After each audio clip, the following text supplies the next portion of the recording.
warning that's trending right now on the media, and that is the largest, yes, the biggest strike in U.S. history. That is actually boiling and bubbling in this proverbial pot. Very, very soon, a crisis is going to hit. Am I ready? Are you ready? And as we cover this, we're going to see that this strike is actually backed by the Pope, Pope Francis. Yes, my friends, you are going to see that end-time Bible prophecies are now being fulfilled, and the Lord is trying to get our attention. As the proverb says, the idiom, all roads lead to Rome. Friends, you will see another evidence that confirm all roads do lead to the papacy. So she can regain world dominance. And all of God's faithful people are marked for death. Yes, lambs for the slaughter.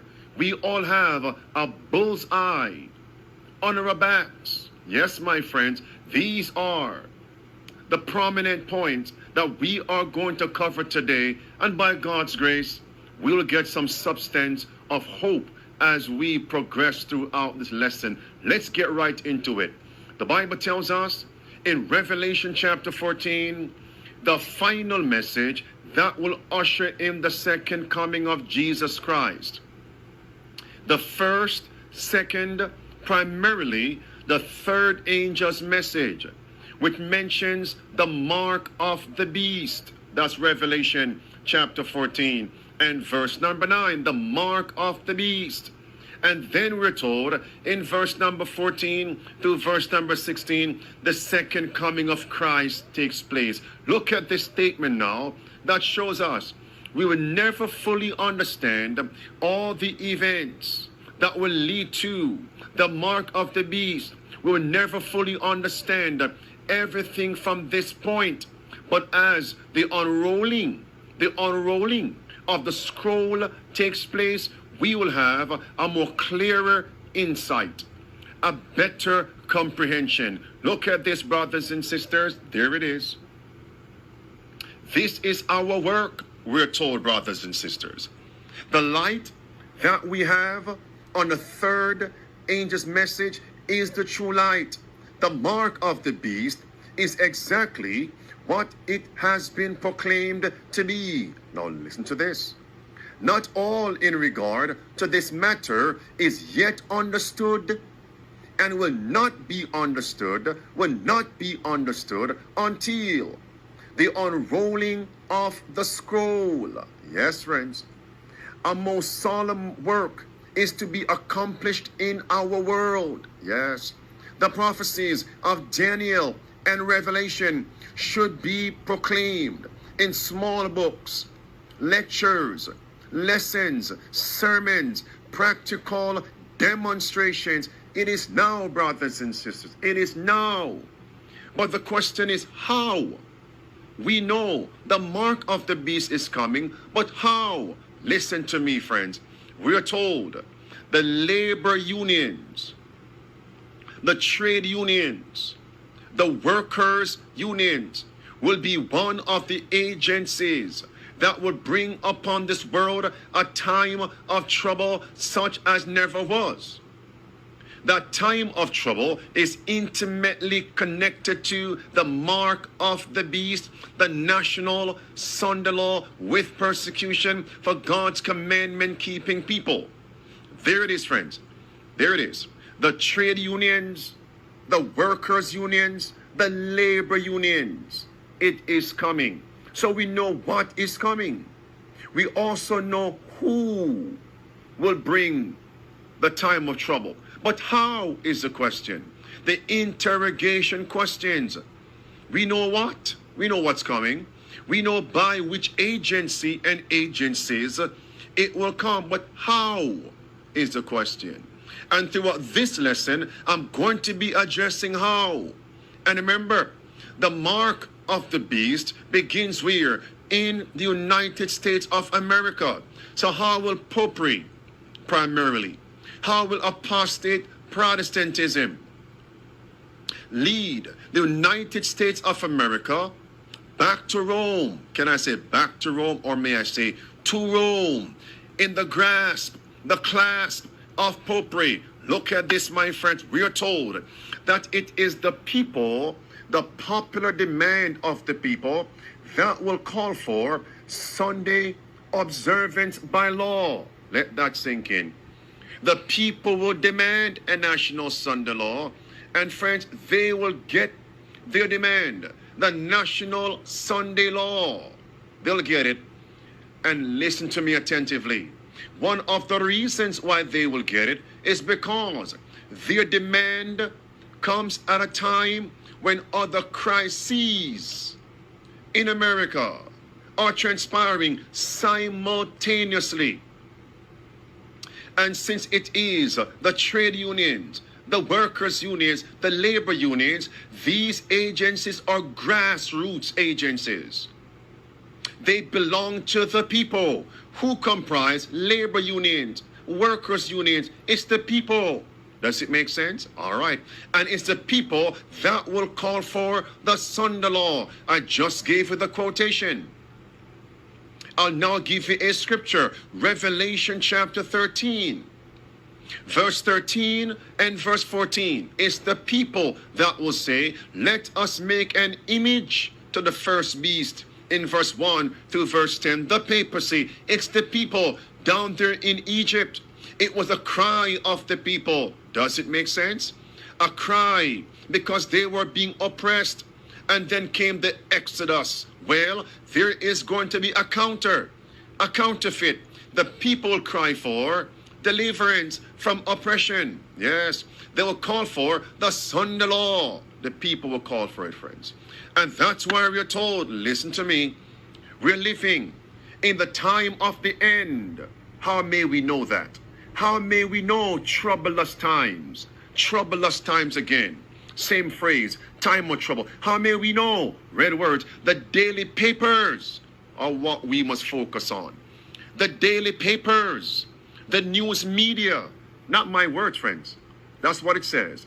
Next sentence, 3 words, red words underlined. Strikes are common. Strikes are common. So friends, let me speak to Mr. Scoffer and Mr. Cynic out there, all right, and Mrs. Doubter. Let me talk to you for a minute here, friend. Yes, we have heard. Yes, we have seen. Yes, we have gone through several strikes from various agencies. People who are fed up. Yes, fed up. So now, here we are talking about another one. Some are going to say, why talk about this? This one will come and this will also pass. That is ignorant thinking. Willful ignorance. That's what that is, friends. All right? Putting your head in that proverbial sand. One of these strike movement is going to usher in the Sunday law. Strikes are common. That means they will become more frequent as we near the time of trouble. They will become more demanding as we get closer to the time of trouble, the national Sunday law. And friends, look at the backdrop, because now I'm going to address what the media is coining and labeling the largest, the biggest strike in U.S. history. Friends, when would it be the opportune time for workers who are fed up with the elite oppressing them? When would they think it's time, the best time to strike and to receive their demands? My friend, let me tell you, it would be in a time when other crises are transpiring. Look at the backdrop. Pestilence 19.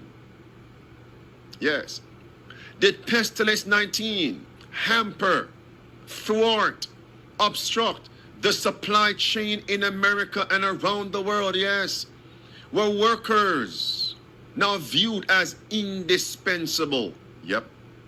Important? Yes. The backdrop, we have wars. Are the wars right now also causing a food crisis? Yes. Are workers now being viewed as imperative? Yes. Does it make sense? That's the backdrop. Energy crisis. It's all over. Now we're seeing civil upheaval. Population unrest. Civil unrest. Yes. Why? Because of the great inflation, the economic crisis. All of these things are happening as the backdrop. Climate change. This is the backdrop. Workers are now being viewed as important. When would be the opportune time to launch the strike? When?